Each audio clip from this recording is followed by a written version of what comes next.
अनुज कुमारों, मैं तुम दोनों पर बहुत प्रसन्न हूँ।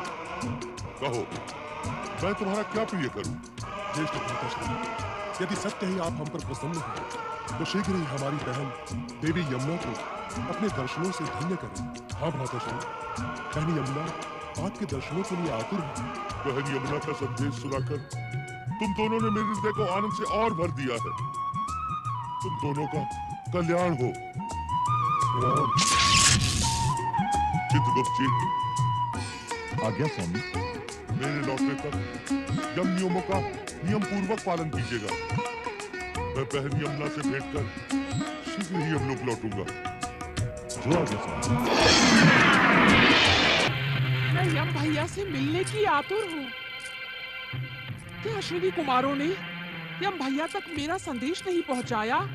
क्या अश्विनी कुमारों की दिव्य शक्ति यमलोक तक पहुँचने में सक्षम नहीं हुई? क्या भैया यम मेरा संदेश सुनकर भी मुझे दर्शन देने के इच्छुक नहीं है?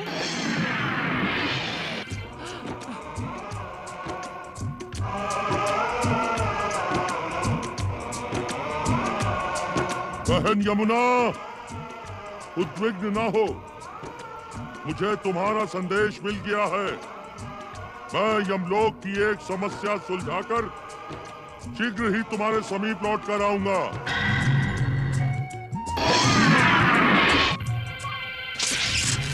विचलित ना हो बहन यमुना, यम भैया शीघ्र ही आपके समीप आएंगे। परंतु वे आकर लौट क्यों गए? बहन यमुना, आपसे सत्य अज्ञात नहीं है कि प्राणियों के प्राण हरण करते करते यम भैया का स्वभाव बहुत क्रूर हो गया था। श्री हरि कृपा से प्राप्त दिव्य अमृत का पान करवाकर हमने उनके हृदय में दया और करुणा को जागृत कर दिया है।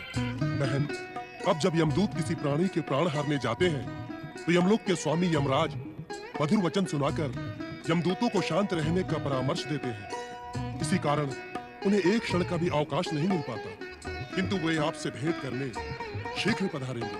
आप निश्चिंत रहें। प्रणाम।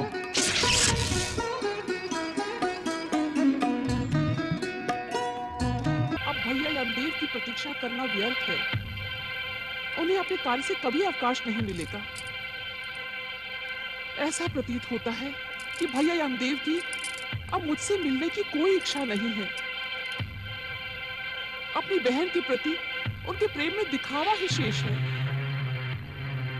अब मुझे अपनी जलधारा में विलीन हो जाना चाहिए।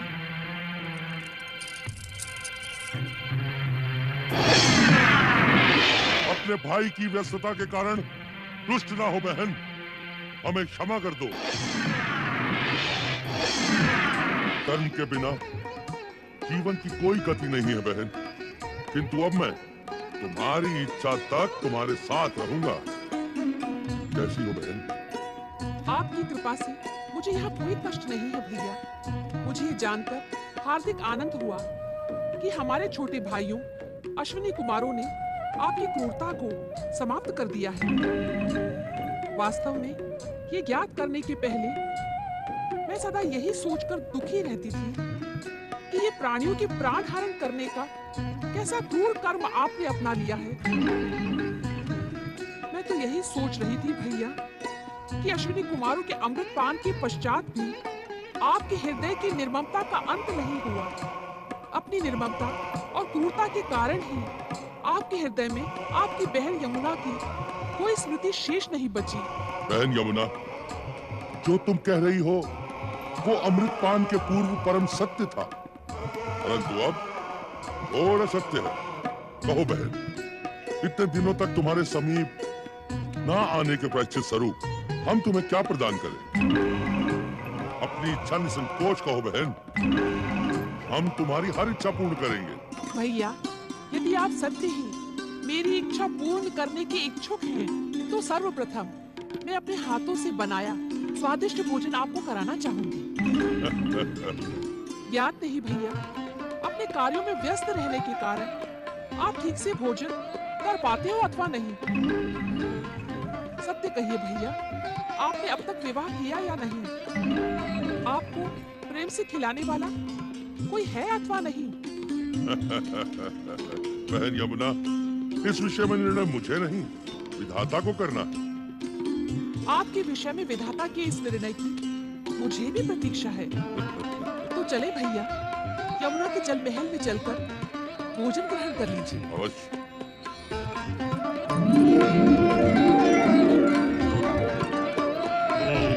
स्वादिष्ट, अति स्वादिष्ट भोजन।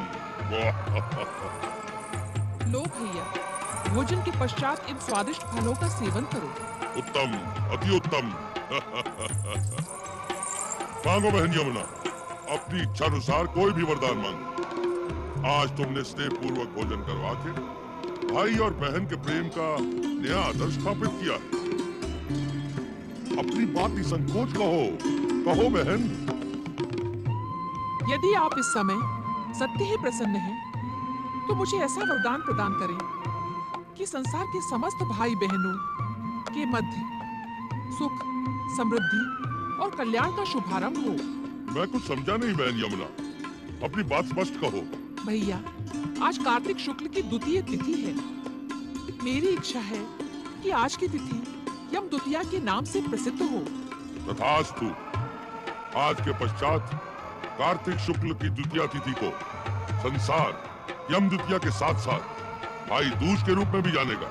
भैया, ऐसी भी कृपा करें कि आज के दिन जो भाई अपनी बहन के घर भोजन करने आए, उसे उसके कष्टों से मुक्ति तथा सुख व समृद्धि प्राप्त हो। तथास्तु। बहन यमुना, जो भाई आज के दिन अपनी बहन के घर में भोजन करने के पश्चात उसे वस्त्र तथा आभूषण उपहार स्वरूप देगा, उसे यमराज की प्रसन्नता के कारण स्वप्न में भी अकाल मृत्यु का भय नहीं होगा। किंतु भैया, यदि किसी भाई की छोटी बहन ना हो, तो वो क्या करेगा?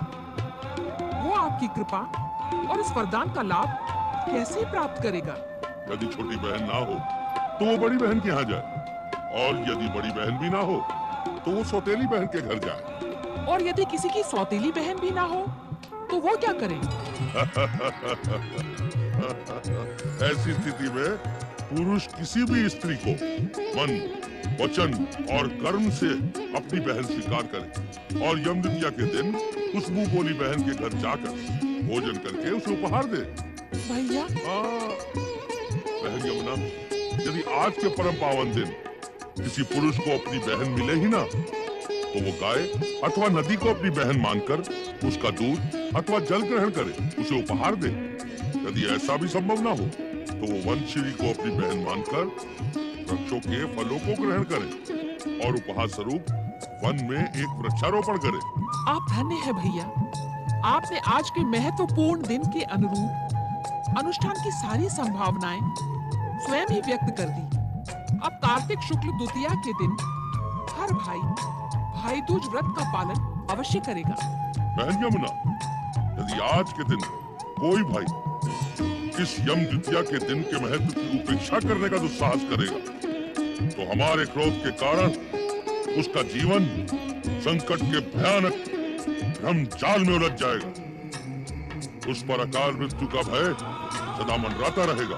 आप धन्य हैं भैया। ये बंधन लगाकर आपने यम द्वितीया की व्रत और भाई दूज की सफलता निश्चित कर दी। आपकी जय हो। बहन यमुना, निस्संदेह तुम्हारी चतुराई प्रशंसनीय है। मैं कुछ समझी नहीं भैया। मेरी व्यस्तता के कारण तुम्हें प्रतीक्षा न करनी पड़े, इस कारण तुमने अपनी स्नेह की डोर का बंधन मेरे ऊपर भी लगा दिया है।